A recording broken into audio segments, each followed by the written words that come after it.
Well, I wanted to make sure that sufficient attention was given to that period of her life after the death of Francis, because there really is a tendency when you share her life that it's always told in relationship to a living Francis, and then we sort of rush through those last 27 years like they're just a sort of a coda to a music to a musical melodic line.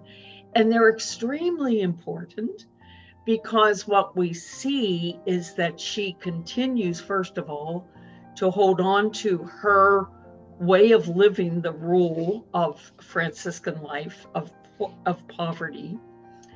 It's extremely important because the friars are in incredible struggles to do this and to do it well. And no wonder. I mean, there were thousands of them by this time.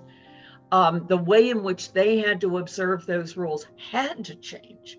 And so their struggle was, how do we change and remain faithful? So she had a ringside seat to the struggles that the friars went through. And I think we know, especially from what we see at her death, the friars who had the closest affinity to the original experience of Francis were her close friends to the end, which tells me that there is a kind of conspiracy of hearts of friars and Clare and other sisters who know what the original intentions of Francis were. And they know that change is necessary, but the question is always, to what degree and for what motive? And by the time she started to work on her rule, I think the friars had already witnessed some decline in motive, a motive to be more true to Francis versus let's just get on with it. You know, this is a new time.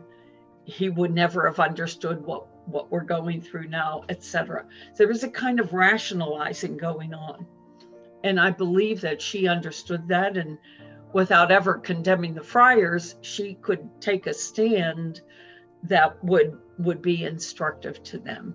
And I do believe there are certainly other convents of women trying to live by that same strict pattern, and they're not having an easy time either. You know, the same church officials that are trying to get her to bend were surely not real happy with those other convents. And so when she encourages someone like Agnes of Prague, she's really taking a stand that says, we women can do this.